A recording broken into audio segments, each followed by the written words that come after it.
இங்க ஒரு மிகப்பெரிய பணக்கார பிசினஸ்மேனுக்கு 3 பிள்ளைங்க இருக்காங்க. ஆனா அவங்களுக்கு பணத்தோட அருமை சுத்தமா தெரியல. எந்த அளவுக்குன்னா இஷ்டத்துக்கு செலவு பண்ணிட்டு இருக்காங்க. இதனால கவலைப்பட்ட அவங்களோட அப்பா தன்னோட நண்பனோட அட்வைஸ கேட்டு பிள்ளைங்களுக்கு ஒரு நல்ல பாடம் புகட்டணும்னு நினைக்கிறாரு. என்ன பண்றாருன்னா ஒரு நாள் தன்னோட சொத்து எல்லாமே அழிஞ்சிடுச்சு. நம்ம இதுக்கப்புறம் ஏழையா தான் இருக்க போறோம் அப்படின்றத நம்ப வச்சு ஒரு பழைய பாலடைஞ்ச வீட்டுக்கு அவங்கள கூட்டிட்டு போறாரு.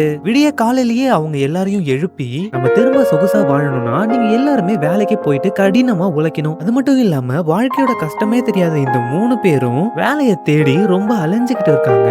அதுலயும் குறிப்பா ஹோட்டல்ல சர்வர் வேலைக்கு போற அவங்களோட பொண்ணு முன்னாடி எல்லாம் சர்வர்னாலே ஹே இங்க வா ஹே இங்க போ அப்படின்ற மாதிரி ரொம்ப கீழ்த்தனமா நடந்துகிட்ட இந்த பொண்ணுக்கு இப்ப அவங்களோட வலியும் வேதனையும் ரொம்பவே புரிய வருது. அதெல்லாம் இப்ப நினைச்சு ரொம்ப வருத்தப்படுறா.